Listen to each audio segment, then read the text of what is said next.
Welcome to China in Focus. I'm Tiffany Meyer. Our top story: Washington is taking aim at one of Maduro's close allies, China, adding 4 Chinese companies that transport Venezuelan oil to its sanctions list.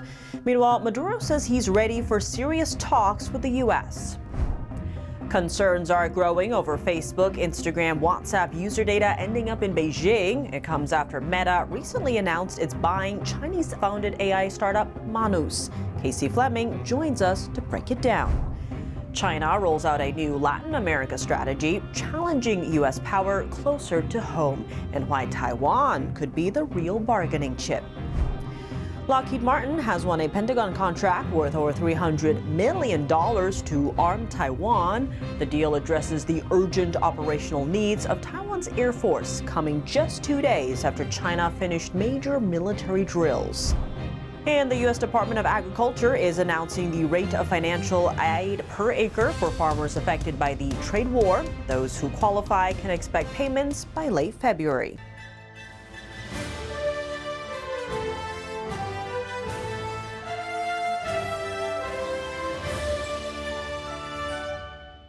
The U.S. imposed sanctions Wednesday on 4 Chinese companies and vessels tied to Venezuela's oil sector. It's the Trump administration's latest move against Venezuela's Maduro regime.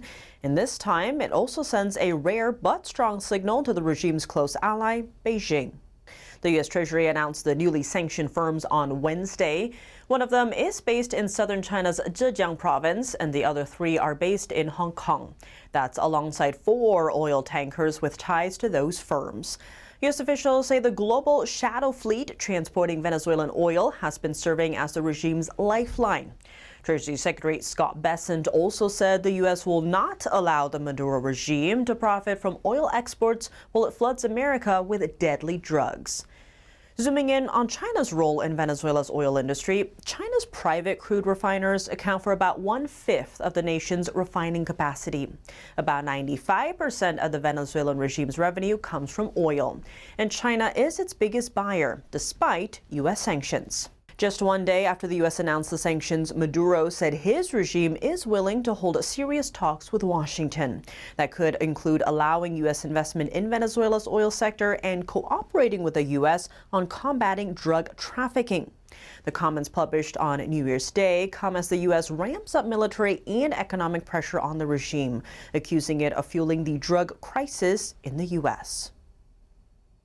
Concerns are swirling after Meta's recent announcement to acquire Chinese-founded AI startup Manus. What does this mean for user data across Facebook, Instagram, and WhatsApp? CEO of business warfare and counterintelligence company Black Ops Partners, Casey Fleming, joins us to unpack it all. Casey Fleming, thank you so much for joining us. Great to have you back on the show. Great to be here. So Meta is set to acquire a Chinese-founded AI startup called Manus, which has relocated to Singapore, trying to separate from its Chinese roots. Now, it says it's different from rival AI developers with what it claims to be a truly autonomous agent. Now, this is reportedly worth about $2 billion, this deal. And Meta says that this deal would help improve its own AI through access to that agent, which can help, say, plan trips or, write papers and stuff. First, what is your reaction of this deal? Negative. It's very negative because all technology coming out of China is weaponized against the West. That's part of the mantra of Xi Jinping and the CCP. We will weaponize everything against the West. So from a technology perspective, you can never trust Chinese technology wherever it ends up. So Manus was created in China by the CCP or under the CCP's watchful eye, and then they recently relocated to Singapore. So I guess there's no problem with that, but there is. I want to delve into that a bit because what the co-founder, one of them, actually goes by the name Red. And then as the Wall Street Journal is noting, it does seem the company is trying to differentiate itself by, say, moving to Singapore and so forth. But it did actually announce a partnership, as in Manus, with Alibaba, which is the Chinese e-commerce giant, back in March. So there is that as well. And given that Meta under it, there's Facebook, there's Instagram, also WhatsApp, what does that mean in terms of American data on those apps? Could it go to Beijing? In my opinion, it's guaranteed to go to Beijing. Technology and companies and business must adhere to CCP law of 2015, 16, 17, 18, and you must support national security, which means espionage, intelligence, stealing IP, stealing data, and weaponizing everything. So it's for us in the intelligence community, it's standard operating procedure by the Chinese Communist Party, and it's another example of the U.S. government looking the other way or just being out of pocket and out of the job. This should never have been approved. So yes, all of your apps on your phone, are suspect. And when you look at technology, it's extremely difficult. Let me just say it. Impossible to unwind technology, to merge it together, because the original core will always be there. And again, it's weaponized against the West. So, those of us who've been working this issue for many, many years know that this is something that's very serious. AI is just at the beginning stages of collecting information, then also turning it around and using it against you. So it's all part of cognitive warfare. This is just another engine in cognitive warfare. And the U.S. government should have said, no way. No external technology is going to be able to hit the minds and the brains of our children, our youth, and our population. So we've got to protect our brains. It's called cognitive warfare underneath the large umbrella, which is unrestricted warfare. Well, Casey Fleming, as always, thank you so much for joining us. Thank you for having me. Less than a week after the U.S. rolled out its new strategy for the Western Hemisphere, China quietly fired back. It released a policy paper on Latin America that signals increased U.S.-China competition for influence in the region. While Beijing insists it won't budge in America's backyard, analysts say that stance comes with conditions, especially when Taiwan's in the spotlight. China's policy paper on Latin America frames Beijing as a key partner in the global south, arguing the global balance of power is shifting away from the U.S. Beijing has followed up on every major move from the Trump administration to reassert influence in the region.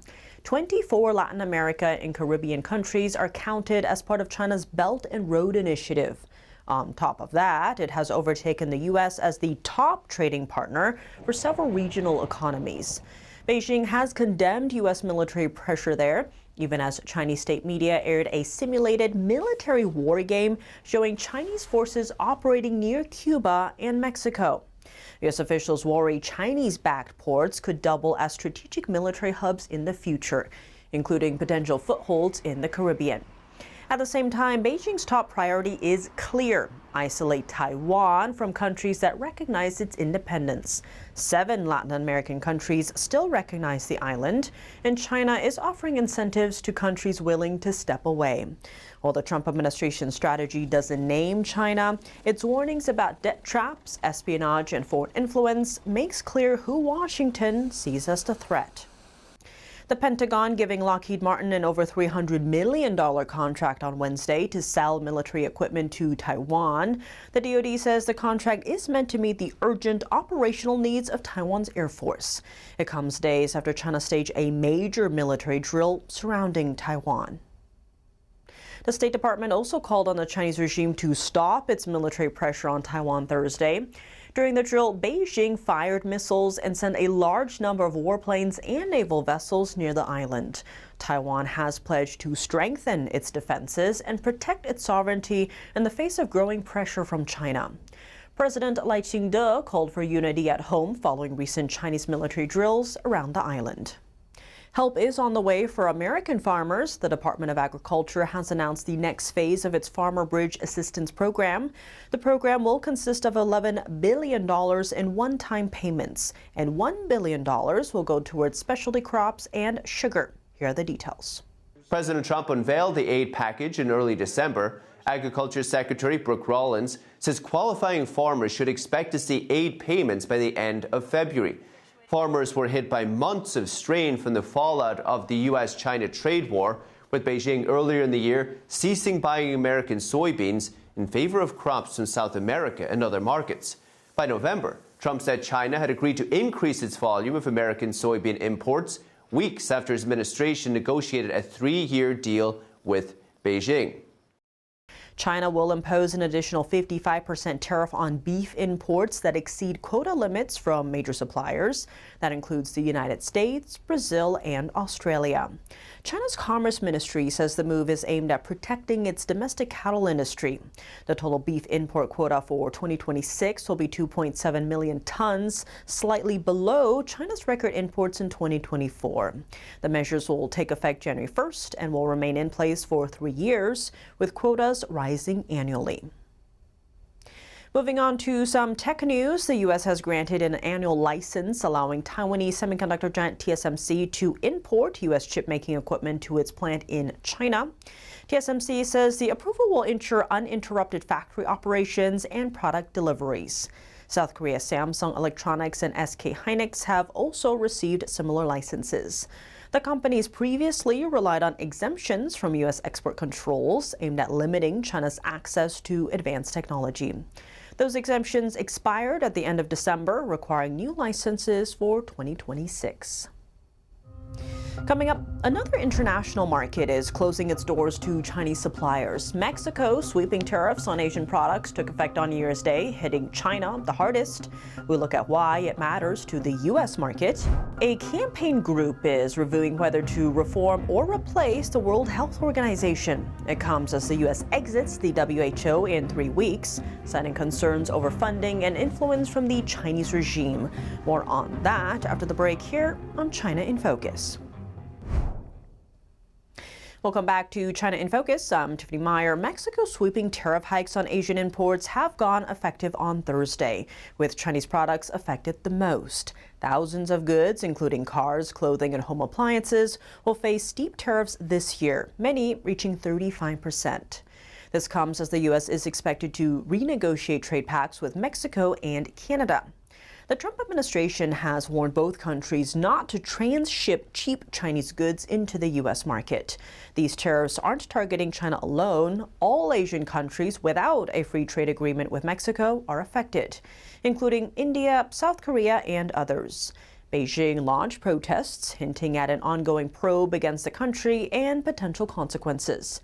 Mexican President Claudia Sheinbaum defended the tariffs, saying they're meant to boost domestic production.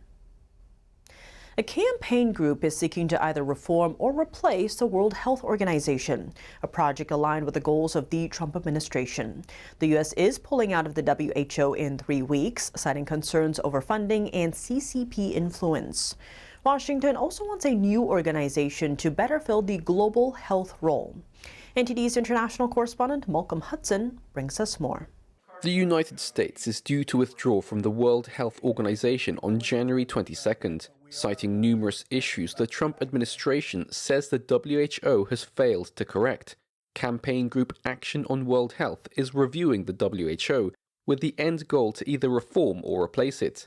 Their chief executive, David Roach, highlighted the WHO's funding model. Now the United States is leaving, the largest funder has become Bill Gates through the Gates Foundation, and the second largest funder is the Gavi Vaccine Alliance. Now between the two of them, they're representing 25% of the whole funding model for the WHO.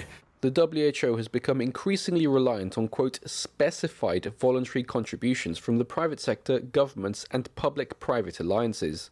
These earmarked funds make up a larger part of its budget than the core fees paid by member states, and are direct to causes of the donors' choosing. You have to be able to trust that when the WHO is giving its advice, when it's formulating policy, it's doing so objectively, and it's not doing so because people or organizations have bought influence. Political influence is also a major concern, particularly from the Chinese Communist Party.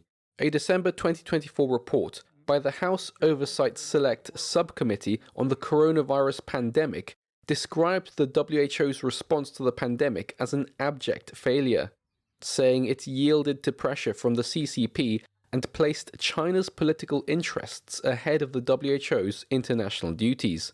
Roach said WHO Director General Tedros Adhanom Ghebreyesus got far too close to the CCP. And that's because Dr. Tedros was essentially China's pick, and is China's pick. He, very early on in the pandemic response, was praising China for its actions. He was praising them for lockdowns. And he actually said that this is a model that the rest of the world should behold and should follow. Speaking in November at a conference hosted by the campaign group Together Association, National Institutes of Health Director Jay Bhattacharya said the US leaving the WHO is a challenge to the, quote, ecosystem that produced the panic during the pandemic. If we can replace the WHO, and this is the goal that the United States has, to replace the WHO with a structure that actually cares about the health of the world's public. Roach said action on World Health's independent review panel will say which is the best route to take, to radically reform the WHO or completely replace it with a new organization. Both of these options could potentially be quite expensive, quite difficult to do. It requires on the consent of member states. But we've got to do this because the WHO as it exists today cannot continue to fester in the way that it has been for quite some time now. Action on World Health is expecting to finish its review of the WHO early next year. Malcolm Hudson, NTD News, UK. The battle over influence in Latin America. The U.S. has knocked out a loading facility linked to Venezuelan drug boats sometime before last Friday.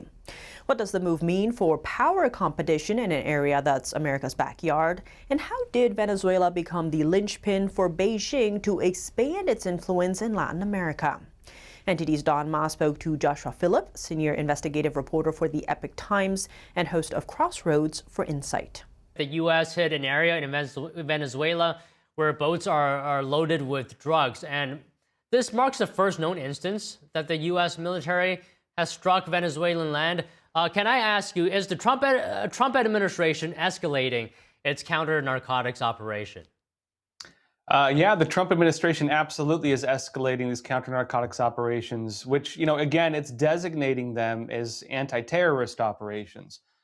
So the Cartel of the Suns, working with Tren de Aragua, both gangs designated by the United States as international terrorist organizations, they're the ones running the show with this. And I would say not only does this probably represent the first of, I would say, many coming operations in Venezuela, this is also a shot over the bow to other surrounding countries. One of the big ones being Colombia. Colombia is trying to stir the pot right now, threatening Trump, talking about these things. Trump's telling them that we know the locations of every single one of their drug facilities. He's threatening to bomb those. He told Mexico, actually, even recently, that America knows the locations, even the home addresses, basically of all the leaders of the cartels. And so Trump, it looks like, is going to start running these operations to destroy cartels all throughout Latin America. And his previous statements when he was on the campaign trail was, any country that does not work with us on it, he will expose the connections of the government officials or the organizations, whatever it is, to the cartels, which is a big problem throughout most of the Latin American region. Okay, so Josh, you're saying that this could lead to many more operations in Venezuela. What would be the impact of that? Would there be any concerns with it? The only impact you're going to have is the media crying foul about it. And, politically, you have some pushback. But no, it's really nothing. Again, if you remember back during the war in Afghanistan or war in Iraq, America was doing strikes of this all the time on terrorist organizations. Barack Obama, former president, he was called, he used to use drones for just about everything. They called him the bomber in chief a few times. And so the same types of things, the double tap, quote unquote, operations, they strike a vehicle, guys get out, they strike them again, they crawl for their lives, they strike them again. We watched that over and over again in video footage of strikes like that, going back to the Bush and Obama administrations. The designation of the cartels, including the ones in Venezuela, and notably including most of the Venezuelan leadership, including Maduro himself, they are effectively under the same designation as any other terrorist organization. And I don't think this is going to be a ground war. I think you're going to be watching us just bomb them. You might have some special operations forces abductions or operations to take people out, but most of it's going to be drone bombings. Okay, Josh, as well, you're an expert when it comes to China, so I want to ask you a China-related question. So Beijing recently voiced support for Venezuela. What role does China play in this situation? How dependent is Venezuela on China? In my opinion, China and Russia are the two main pictures of Venezuela. And I would say actually what you're watching right now is not about oil, it's not about drugs, it's about the battle of who runs Latin America. So the United States has applied a policy going back to the early 1800s called the Monroe Doctrine. Basically, no new European colonies in the Americas. North America, Central America, South America. No European colonies involved.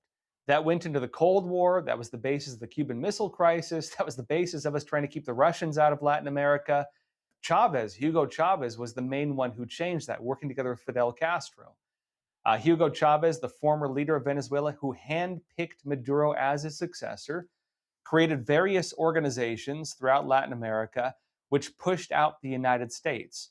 It was intergovernmental agreements to not engage with America, no military engagement, no business engagement, push America out, get rid of the Monroe Doctrine, and bring China in its stead. And what they did was the Chinese Communist Party, the Belt and Road initiatives, a lot of the pilot programs were in Venezuela. They were the beachhead to bring Chinese influence into the entire Latin American region. As they ran other organizations and operations to facilitate, election organizations, cartel organizations, drug organizations, killing political rivals, getting their guys in place, and effectively conquering all of Latin America, not just through China, but just this kind of socialist, deeply communistic type of government, what they call the pink wave. That was a big part of it. And so China actually has basically replaced the United States in most of Latin America. And Venezuela is the linchpin with this. Venezuela is like the key piece with all of this. They pull that out, a lot of Chinese influence goes out the window. And I would say also it's no coincidence that what is the United States saying in its national defense strategy? They're saying we're going to bring back the Monroe Doctrine. That is the narrative right now. Well, all right, Josh, I mean, what can I say? Insightful as always. And in fact, I learned a lot. Thank you so much for speaking with us. Hey, pleasure. Thank you. That's all for today's China in Focus. I'm Tiffany Meyer. If you have any feedback on the show or have something you'd like to see us cover, send us an email at chinainfocus@ntd.com. We'd love to hear from you. Round-the-clock original news coverage, visit us at ntd.com or download our NTD app. Thanks for watching. See you soon.